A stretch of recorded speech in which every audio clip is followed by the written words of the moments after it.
So students, last time we had done comparison of acidic strengths of acid and bases. Okay. Now the next topic of ionic equilibrium, that is ionization constant and ionic product of water. And this is very important topic. इसी topic से आगे pH वाला topic related है, तो इसको ध्यान से समझना है. So what is the meaning of ionic product of water? देखो, जो वाटर है, दिस यू नो कि वाटर जो है उसकी सेल्फ आयोनाइजेशन होती है and it is going to give H positive ion and OH negative ion. It is called as the self ionization of water.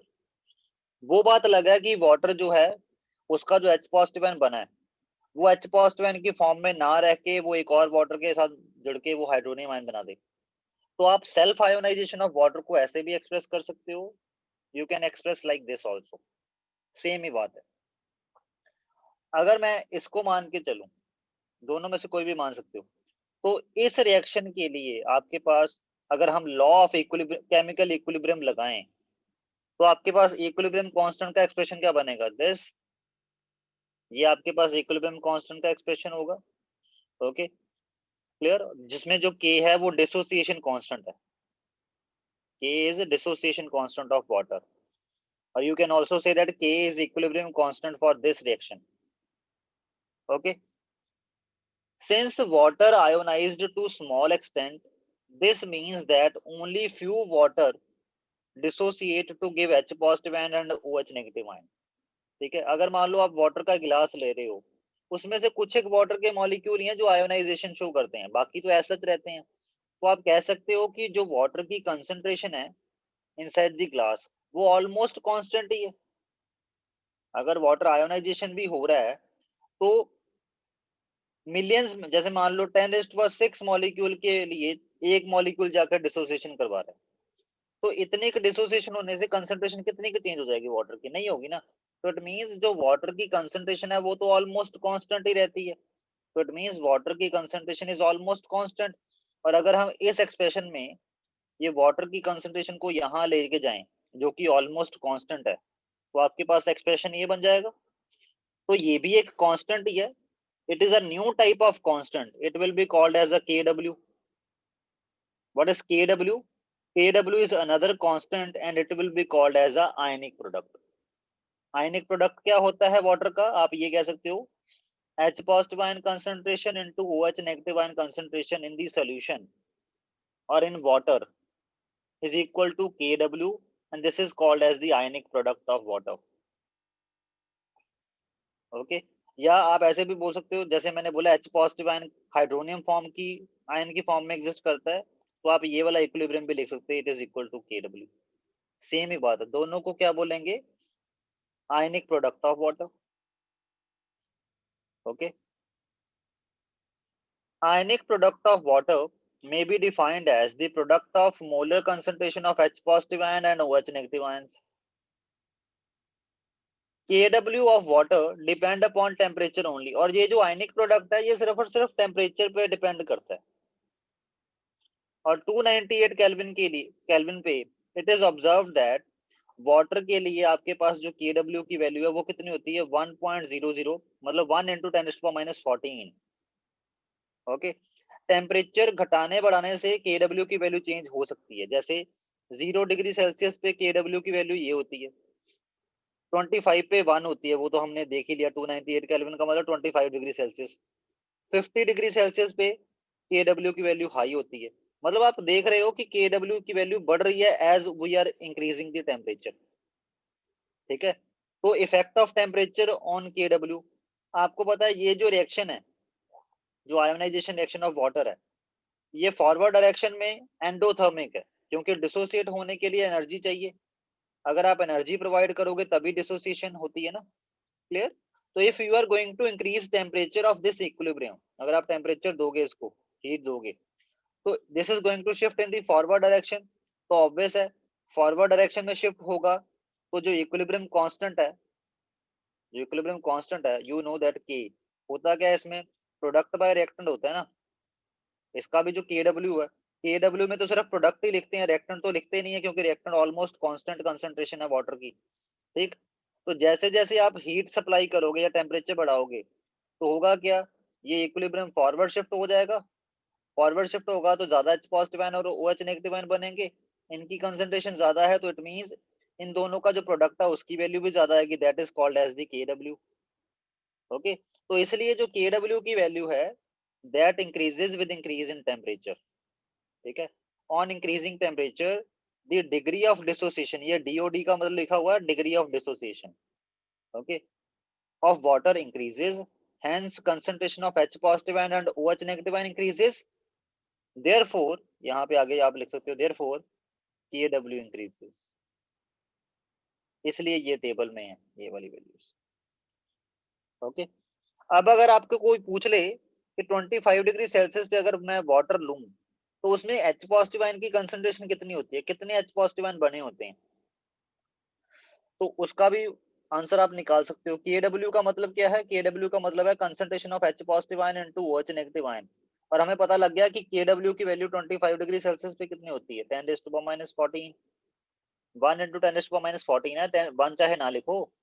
Okay, तो concentration of H positive ion निकालनी है ना, तो concentration of H positive ion कितनी होती है water में eight 25 degree Celsius, तो आपको पता लग गया H positive ion into OH negative ion concentration is equal to 10⁻⁻14, okay, at 25 degree Celsius, or you can say at 298 Kelvin, clear.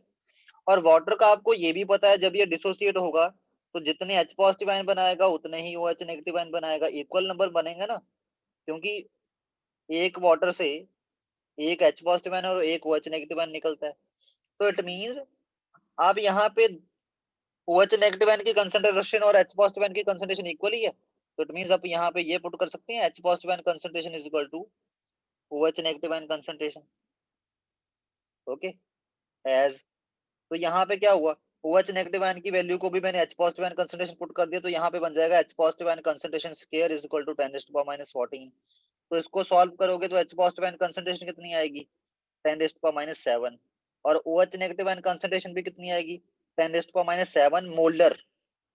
Molar क्यों, कंसंट्रेशन मोलर में मेजर होती है, M का मतलब क्या है यहाँ पे मोल पर लीटर, ओके, क्लियर।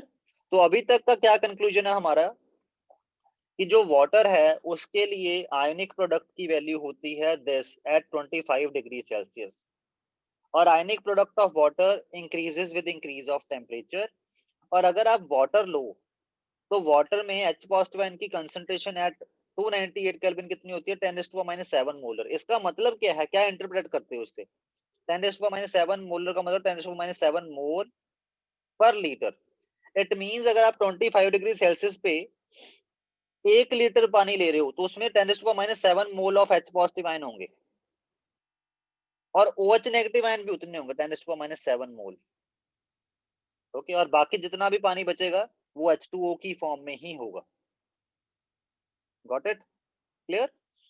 बट ये सिर्फ 25 डिग्री सेल्सियस पे है, अगर आप बात करो 60 डिग्री सेल्सियस पे कितने H पॉजिटिव आयन कंसंट्रेशन होंगे, उस टाइम आपको यहाँ पे H पॉजिटिव आयन और OH नेगेटिव आयन की का जो प्रोडक्ट है वो 10⁻⁻14 नहीं लेना, वो आपको ये लेना है, क्योंकि उस टाइम Kw की वैल्यू अलग है, उस टाइम आपको इससे कैलकुलेट करना है कि H पॉजिटिव आयन और OH negative ion concentration is equal to 9.6 into 10⁻⁻14 at 60 degree Celsius, तो यहाँ से H positive ion square become equal to 9.6 into 10⁻⁻14, क्योंकि H पॉजिटिव आयन और OH नेगेटिव आयन बराबर ही होते हैं वाटर के टूटने से जो बनते हैं, तो H पॉजिटिव आयन की कंसंट्रेशन कितनी आ गई अंडर रूट ऑफ 9.6 into 10⁻⁻14, तो जो कैलकुलेट करके आएगा that will be the answer of concentration of H positive ion at 60 degree Celsius, okay.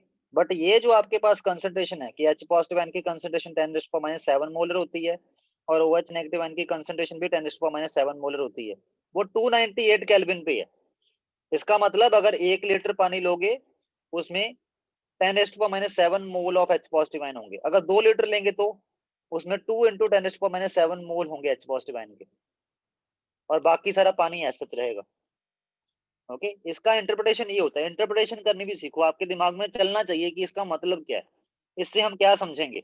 अगर आपके घर में 500 लीटर की टंकी है, लगी होती है ना घरों में टंकी लगी होती है ना, क्योंकि पानी 24 घंटे तो आता नहीं है म्यूनिसिपालिटी से, तो 500 लीटर की टंकी है, उसमें कितने H पॉजिटिव आयन होंगे 500 मल्टीप्लाई बाय 1 लीटर में कितने होते हैं 298 केल्विन, 1 लीटर में होते हैं 10⁻⁷ मोल, क्योंकि कंसंट्रेशन 10⁻⁷ मोलर है ना, तो 1 लीटर में 10⁻⁷ मोल होते हैं H पॉजिटिव आयन के। तो 500 लीटर में कितने होंगे? 5 × 10⁻⁵ mole of H positive ion. तो 500 लीटर की टंकी में इतने H पॉजिटिव आयन होते हैं, और उतने ही OH नेगेटिव आयन भी होते हैं जब आपका टेम्परेचर 298 केल्विन हो। अगर टेम्परेचर 298 केल्विन ना हो तो अकॉर्डिंगली आपको फिर ये वाला KW यूज करना पड़ेगा यहाँ पे, उसके अकॉर्डिंग H पॉजिटिव आयन और OH नेगेटिव आयन की कंसंट्रेशन निकलेगी। नेक्स्ट आपके पास आता है पीएच। हालांकि जो मेरे से 10th में पढ़ते थे उनको पीएच मैंने 10th में ही करवा दिया था, थोड़ा बहुत हिंट दे दिया था, बट इस बार जो पीएच है इसके बेसिस पे न्यूमेरिकल भी हैं, और इसमें आपको कुछ ऐसे न्यूमेरिकल देखने को मिलेंगे जो आपका दिमाग खोल देंगे। अच्छा पीएच का मतलब ये होता है, अच्छा इसका यूज ये होता है, ठीक है। हालांकि न्यूमेरिकल आज नहीं करेंगे, आज सिर्फ हम पीएच कंसेप्ट को पढ़ेंगे, न्यूमेरिकल कल करेंगे इसके बेसिस पे, ओके। बट इसको बड़े अच्छे से डिटेल में डीप इन डेप्थ जाके करना है हम, सो दैट पीएच का न्यूमेरिकल कभी गलत ना हो हमारा कंपटीशन में एज वेल एज पेपर्स में, जो ये बोर्ड वाले क्या स्कूल वाले जो पेपर होने हैं। और ये कंसेप्ट क्लैरिटी होनी चाहिए आपको, बिकॉज एप्लीकेशन बेस इसका बहुत ज्यादा इंपॉर्टेंट रोल है लाइफ में। अगर आप साइंस वाले ही रिलेटेड कुछ करोगे इन फ्यूचर, तो उसमें आपको कहीं ना कहीं इसका रोल दिखेगा जरूर। तो इस कंसेप्ट को अच्छे से पढ़ना, समझना। So first of all what is pH? PH, तो सबसे पहले इसकी इंपॉर्टेंस क्या है, क्यों लेना पड़ा हमें pH? What is the meaning of pH? It is a convenient representation of hydronium ion concentration. जब मैं हाइड्रोनियम आयन बोल रहा हूं तो आप समझ गए हो ना, H पॉजिटिव आयन की बात कर रहा हूं। वो बात लगा कि H पॉजिटिव आयन वाटर के साथ क्लब करके हाइड्रोनियम आयन के फॉर्म में एग्जिस्ट करता है, ओके क्लियर। तो concentration of H positive ion बोल लो या कंसंट्रेशन ऑफ हाइड्रोनियम आयन बोल लो, उनको रिप्रेजेंट करने का एक कन्वीनियंट रिप्रेजेंटेशन है। अब आप बोलोगे कन्वीनियंट का क्या मतलब हुआ? पहले कन्वीनियंस नहीं थी, जैसे मैंने बोला कि at 298 kelvin H positive ion की कंसंट्रेशन वाटर में कितनी थी? 10⁻⁷ मोलर। ये पावर में लिखना कितना मुश्किल लगता है ना। जिस कभी टाइपराइटर से पूछना कि ये पावर में लिखना कितना मुश्किल होता है, तो इसको और कन्वीनियंटली लिखा जा सकता है किसी और तरीके से, जिससे बात भी क्लियर हो जाए कि H पॉजिटिव आयन की कंसंट्रेशन इतनी है और मेथड भी कन्वीनियंट हो। हाँ, दैट इज हम बोलेंगे कि पीएच इक्वल टू 7 होती है वाटर की एट 298 केल्विन। ये इजी है ना, ये कन्वीनियंट है, ठीक। पीएच इक्वल टू 7, बात खत्म। इसी से मतलब कन्वे हो रहा है कि H पॉजिटिव आयन की कंसंट्रेशन 10⁻⁷ मोलर होती है वाटर में एट 298 केल्विन। कैसे, वो मैं अभी आपको पीएच समझाऊंगा उसके बाद। So pH of solution is defined as negative logarithm of hydronium ion concentration. यहाँ पे पी वर्ड का मतलब है पोटेंस। यहाँ पे पी को मैं लिख ही देता हूँ, P stands for potence. Potence का मतलब होता है पावर, ओके। तो pH is equal to negative logarithm of H positive ion concentration या negative logarithm of hydronium ion concentration, okay. और यहाँ पे एक और याद रखना, लॉग की आइडेंटिटी शायद आपने मैथ्स में पढ़ी हो कहीं पे, अगर नहीं पढ़ी होंगी तो एक लेक्चर में लगाऊंगा, उसमें लॉग ही समझाऊंगा सारा, ठीक। तो लॉग की आइडेंटिटी होती है कि log x raised to power -1 is equal to -1 log x, okay. तो इस आइडेंटिटी का अगर यूज यहाँ पे किया जाए तो आप इसको ऐसे भी लिख सकते हो। तो पीएच की डेफिनेशन ये होगी, पीएच का फॉर्मूला होगा pH is equal to negative logarithm of H positive ion concentration या negative logarithm of H positive ion concentration या पॉजिटिव लॉगरिथम, और यहाँ पे पावर को एडजस्ट किया हुआ है। x रेज़्ड टू पावर -1 का मतलब क्या होता है? log 1/x ना, यहाँ पे इसको log x raised to power -1/x को ऐसे भी लिख सकते हैं log 1/x, क्योंकि 1/x का मतलब ये हुआ x रेज़्ड टू पावर -1, तो इसलिए इसको ये भी लिख सकते हैं। तो ये फॉर्मूला होता है टू कैलकुलेट पीएच। पीएच को कैलकुलेट करने का ये फॉर्मूला है। मोस्ट कन्वीनियंटली हम ये वाला लगाते हैं या ये वाला, ये पुट्ठे सीधे एक्सपेरिमेंट नहीं करते, क्योंकि ये मतलब ये उसी से ड्राइव हुए हैं। जिसको पता मतलब पता है, बेसिक मैथमेटिक्स आता है, उसको पता है कि ये और ये सेम ही बात है ना। अब अब कुछ एक सॉल्यूशंस की पीएच कैलकुलेट करते हैं। बुक में ना बड़ी ज्यादा थ्योरी दे रखी हुई है, बट ये बात थ्योरी से क्लैरिटी नहीं होगी, ये ऐसे न्यूमेरिकल करने से ज्यादा क्लियर होगी, ठीक। Calculate pH of neutral water at 25 degree Celsius. Neutral water की 25 डिग्री सेल्सियस पे पीएच कितनी होती है? जैसे मैंने अभी बोला 7, क्यों? क्योंकि न्यूट्रल वाटर में H पॉजिटिव आयन की कंसंट्रेशन कितनी होती है 25 डिग्री सेल्सियस पे? 10⁻⁷ मोलर। तो पीएच कितनी बनी, minus logarithm of 10⁻⁷। Concentration of H positive ion कितनी है, 10⁻⁷। तो वैल्यू पुट कर दिया आपने इस फॉर्मूले में, तो आपके पास क्या बना, आपके पास क्या बना, pH इक्वल टू 7। ओके, अब नेक्स्ट आपके पास आता है calculate pH of acid solution having concentration of H positive ion 10⁻⁵ molar. Okay, इसमें दे रखा है कि जो सोल्यूशन है उसमें H पॉजिटिव आयन की कंसंट्रेशन कितनी है, 10⁻⁵। ठीक है, अच्छा पहले ये बताओ 10⁻⁷ मोलर ज्यादा होता है 10⁻⁵ मोलर ज्यादा होता है, ये ज्यादा होता है। 10⁻⁷ का मतलब है 0.00000 वेट 1, हाँ, और 10⁻⁵ का मतलब -5 का मतलब 0.0001। तो ये बड़ा नंबर है एज कम्पेयर टू दिस। तो इसका मतलब 10⁻⁵ मोलर जिसमें concentration of H positive ion है, उसमें H पॉजिटिव आयन कंसंट्रेशन ज्यादा है as comparison to neutral water. और न्यूट्रल वाटर के कंपैरिजन में जब H पॉजिटिव आयन की कंसंट्रेशन ज्यादा हो तो वो एसिडिक होता है ना। तो इसके लिए pH लेस देन 7 आनी चाहिए। 10th में चले जाओ, लेस देन 7, देखो लेस देन 7 यही 5। क्यों 5 आई, pH का फॉर्मूला क्या था, negative logarithm of H positive ion concentration. H positive ion की कंसंट्रेशन कितनी पुट करी आपने, 10⁻⁵। तो यहाँ पे फॉर्मूला टर्म में 10⁻⁵ पुट कर दी।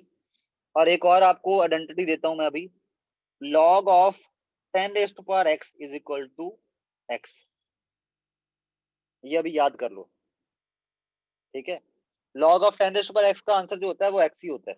तो 10⁻⁵ का आंसर क्या था, -5, और ये माइनस ऑलरेडी लगा हुआ है एक सामने। ओके, तो इसकी वजह से pH कितना बन गया, 5।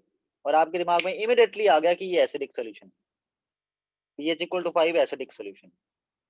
ओके, हालांकि मेंशन भी कर रखा है। ओके, अब आप सोचोगे सर इसमें जो हमने एसिड के कारण H पॉजिटिव आयन बने 10⁻⁵ मोलर कंसंट्रेशन, उसको तो कंसिडर किया हमने, जो वाटर के कारण H पॉजिटिव आयन बने हैं उनको क्यों नहीं कंसिडर किया, हमें टोटल H पॉजिटिव आयन की कंसंट्रेशन चाहिए थी ना सोल्यूशन की। तो टोटल कितनी बनेगी, एसिड के कारण कितने H पॉजिटिव आयन बने, 10⁻⁵ मोलर। और वाटर के कारण कितने H पॉजिटिव आयन बनते हैं, 10⁻⁷ मोलर, वाटर की सेल्फ आयोनाइजेशन से। तो total H positive ion concentration कितनी है, 10⁻⁵ प्लस 10⁻⁷।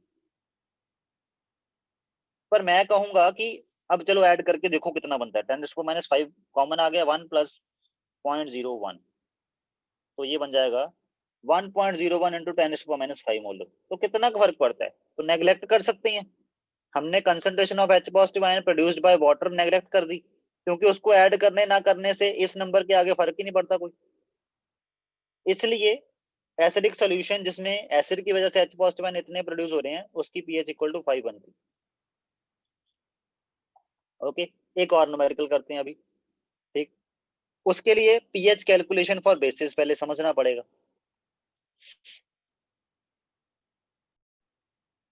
अब बेसिस के लिए कैसे pH कैलकुलेट करते हैं, हम तो कहते हैं बेसिस में OH नेगेटिव आयन ज्यादा होते हैं, है ना। उसके लिए आप pH कैसे कैलकुलेट करोगे, pH कैलकुलेट करने के लिए तो आपको H पॉजिटिव आयन की कंसंट्रेशन चाहिए होती है, OH की थोड़ी चाहिए होती है। ठीक, तो उसको देखते हैं, pH calculation for base. It is experimentally observed that H positive ion and OH negative ion concentration का जो प्रोडक्ट होता है that is always equal to 10⁻⁴ whether the solution is acidic, basic और neutral। ये बड़ा इंपॉर्टेंट पॉइंट निकल के आया कि आपके पास सोल्यूशन चाहे एसिडिक हो, चाहे बेसिक हो, चाहे न्यूट्रल हो, ये ऑब्जर्व किया गया है कि सॉल्यूशंस में H पॉजिटिव आयन और OH नेगेटिव आयन कंसंट्रेशन का जो प्रोडक्ट होता है वो 10⁻⁴ ही होता है। ठीक, इट मींस कि अगर आपके पास OH नेगेटिव आयन की कंसंट्रेशन आपको पता लग जाए तो उसकी वजह से आप H पॉजिटिव आयन की कंसंट्रेशन भी निकाल सकते हो।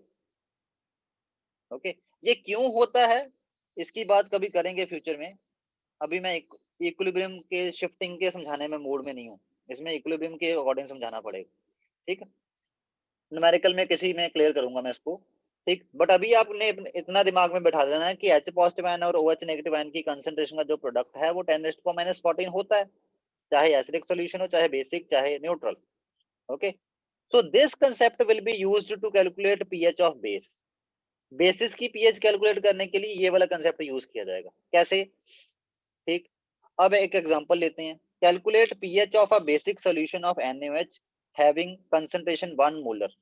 आपके पास NaOH का एक सॉल्यूशन है जिसकी कंसंट्रेशन 1 मोलर है, तो उसका पीएच कैलकुलेट करना है आपने कि उसका पीएच क्या होगा. देखो 1 मोलर आपके पास NaOH है और NaOH एक स्ट्रॉन्ग इलेक्ट्रोलाइट है, तो इसकी वजह से जो Na पॉजिटिव आयन और OH नेगेटिव आयन बनेंगे, जितना भी लोगे वो सारा का सारा OH नेगेटिव आयन प्रोड्यूस कर देगा. तो अगर 1 मोलर लोगे उसकी वजह से कितने OH प्रोड्यूस होंगे? 1 मोलर ही. तो concentration of OH negative ion produced by NaOH is equal to 1 molar because it is a strong electrolyte. ठीक. And as we know that, WKT का मतलब होता है we know that H positive ion और OH negative ion की concentration का जो product है वो 10⁻⁻14 ही होता है 25 डिग्री सेल्सियस पे. और हमने मान लिया कि ये एक्सपेरिमेंट 25 डिग्री पे ही दिया हुआ है. जब टेम्परेचर नहीं मेंशन किया हुआ है तो आपने स्टैंडर्ड कंडीशन वाला टेम्परेचर मान के चलना है, दैट इज 25 डिग्री सेल्सियस. तो आपको पता लग गया कि H पॉजिटिव आयन और OH नेगेटिव आयन का प्रोडक्ट कितना होता है 10⁻⁻14. बट आपको बेसिक सोल्यूशन के लिए OH नेगेटिव आयन की कंसंट्रेशन पता है कितनी है, 1 molar.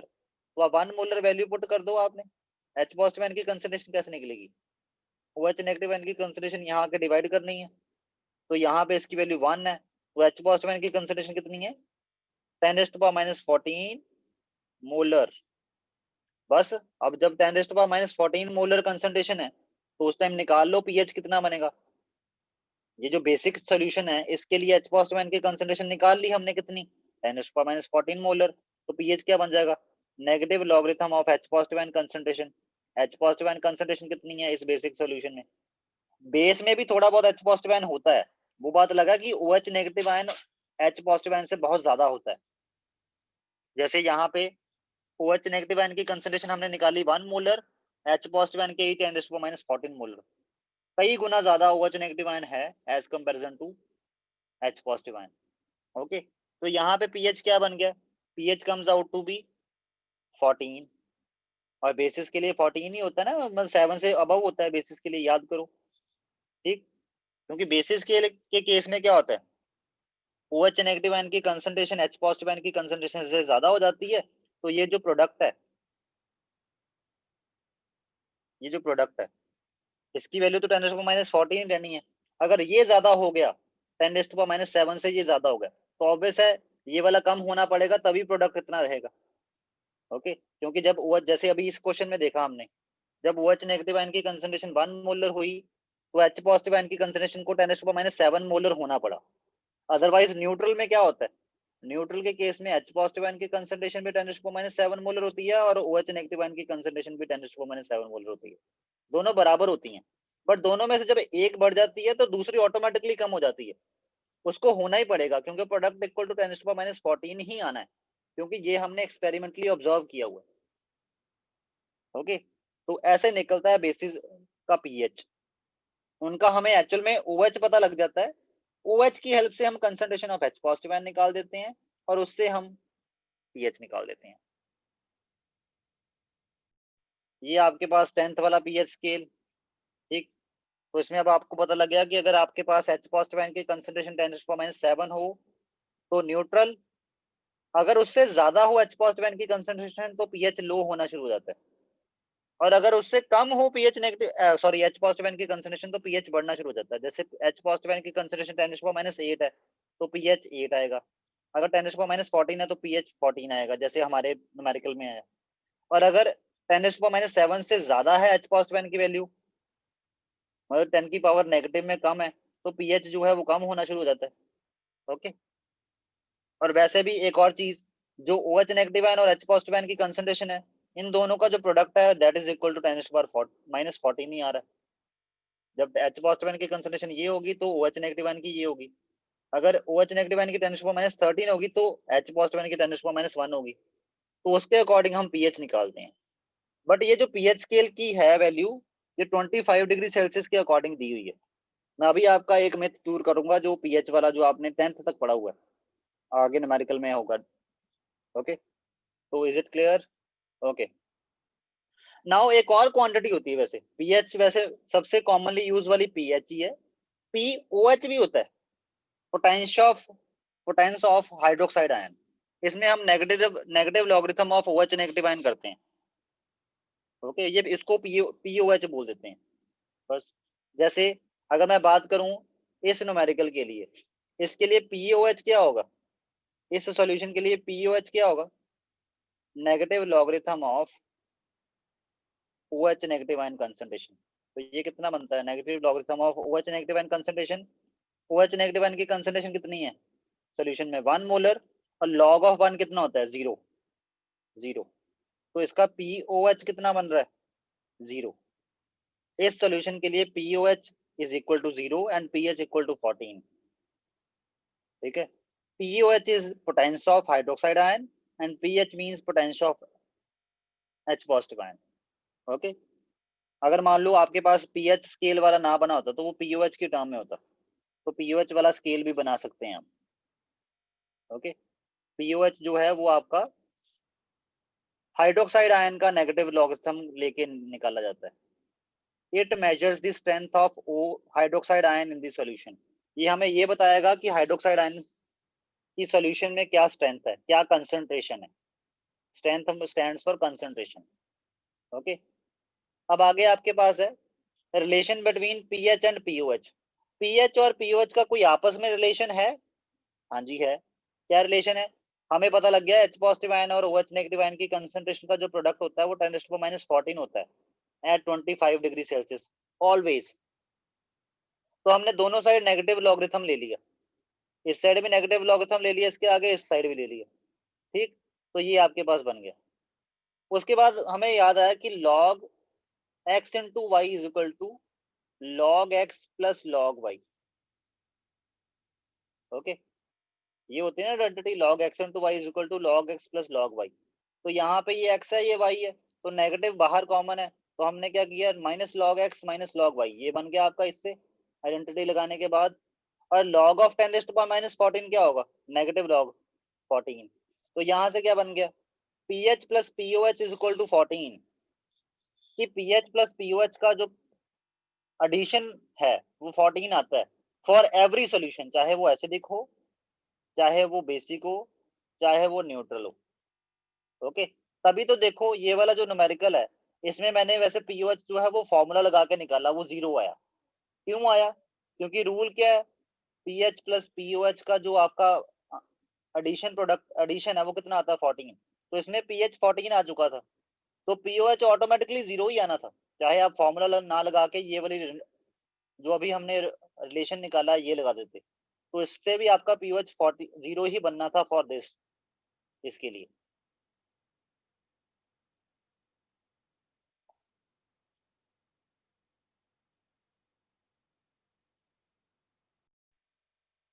A neutral solution have pH equal to 7 at 298 Kelvin, क्योंकि 298 केल्विन पे ही Kw की वैल्यू 10⁻⁻14 है, और इससे ही हमने H पॉजिटिव आयन की कंसंट्रेशन कैलकुलेट करी थी, वो 10⁻⁷ बनती है फॉर वाटर। तो वहां से हमने कंक्लूजन निकाली pH इक्वल टू 7 होता है फॉर वाटर, और you can say for neutral medium, okay, at 298 Kelvin।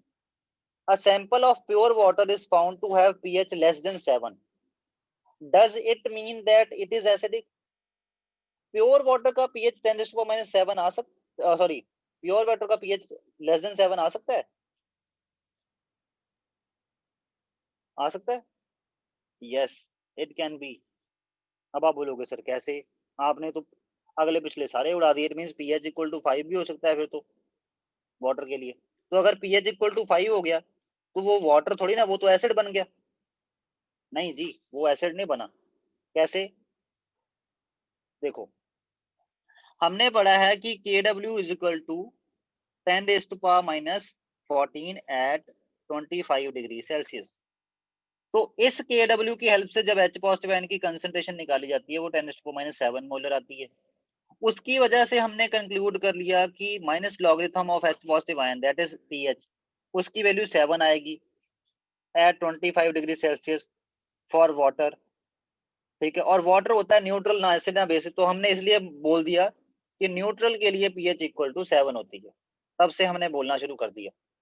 ठीक, बट वो एट 25 डिग्री सेल्सियस होती है, ये जो 10th में मेरे पास पढ़ते थे ना, उनको मैंने उस टाइम भी बताया था, बट मैंने उस टाइम एक्सप्लेन नहीं किया। ओके, ठीक। बट अगर मान लेते हैं हम अब पीएच स्केल निकाल रहे हैं at pH scale at 60 degree Celsius. अगर सारी चीजें 60 डिग्री सेल्सियस पे पड़ी हो, तो उस टाइम पीएच स्केल कैसे चलता है? जैसे पीएच स्केल वैसे 25 डिग्री सेल्सियस वाला कौन सा है कि 7 पीएच हो तो आपके पास न्यूट्रल, अगर लेस देन 7 हो तो बेसिक, अगर ग्रेटर देन 7 हो तो एसिडिक। ये है ना आपका pH scale eight 25 degree Celsius. 60 degree Celsius वाला पीएच स्केल क्या होगा, अभी निकालते हैं। आपके पास ये है, जब आपका टेम्परेचर 60 डिग्री सेल्सियस होता है उस टाइम केडब्ल्यू की वैल्यू कितनी होती है? 9.6 इंटू 10⁻14।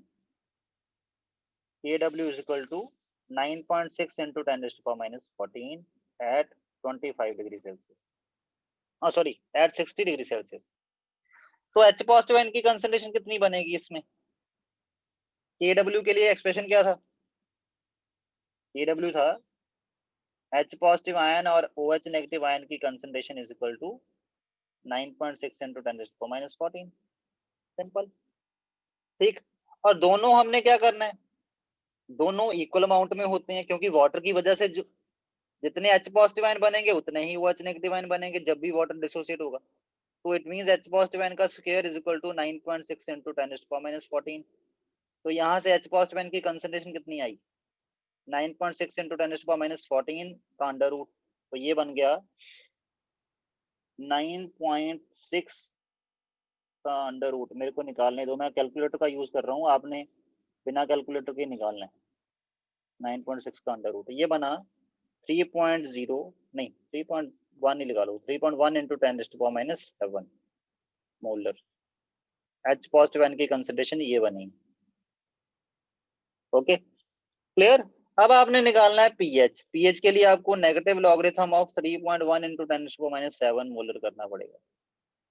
तो पीएच बन जाएगा माइनस, ये इसका लॉग बनेगा, इस पे log M plus log N वाली रेंटरी लगानी है, log of 3.1 plus log of 10⁻7। ठीक, तो लॉग ऑफ 3.1 कितना बनेगा ये भी निकालना है, लॉग ऑफ 10⁻7 बनता है -7। ठीक, ये वाला लॉग भी मैं आपको वैसे निकालना सिखाऊंगा बिना कैलकुलेटर के, बट मैं अभी पहले कैलकुलेटर का यूज कर लूंगा। वैसे बिना कैलकुलेटर के ना थोड़ी अप्रोक्सीमेशन करनी पड़ती है हमें कई बार। ठीक, तो आपके पास P H is equal to बना, इसको भी सॉल्व करें, ये बना -6.51 और नेगेटिव नेगेटिव एडजस्ट किया तो 6.51। तो 6.51 is the pH of neutral water but at 60 degree Celsius.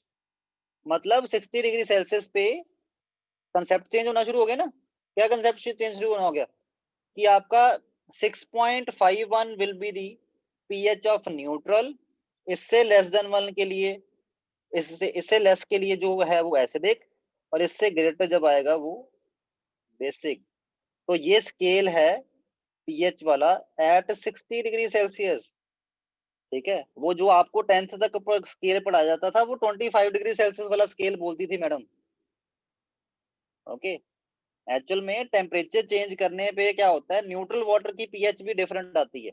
जैसे ये 6.51 आई, अगर 6.51 पीएच आए 25 डिग्री सेल्सियस पे, उस टाइम तो उस सोल्यूशन को आप एसिडिक बोलते हो ना। Less than 7 means acidic, slightly acidic. But वैसे 6.5 60 डिग्री सेल्सियस पे न्यूट्रल पीएच है। ओके, बस ये मैंने आपको आज बताना था। That's it for today. Okay, बाकी इसके न्यूमेरिकल वगैरह कल करेंगे।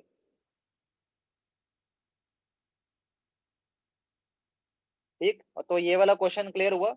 न्यूट्रल सॉल्यूशन है pH equal to 7 at 298 Kelvin. A sample of pure water is found to have less than pH less than 7. Does it mean that it is acidic? Explain. pH less than 7 for pure water shows that water is at temperature higher than 298 Kelvin. It is neutral at all temperatures. At higher temperature, H2O dissociate more to give larger H positive ion concentration and OH negative ion concentration. Hence pH less than 7. However, H positive ion is equal to OH negative ion at all temperatures, so that's why it will be a neutral. Acidic और basic के cases में क्या हो सकता, चलो ये अभी नहीं, ठीक, got it, so that's it for today.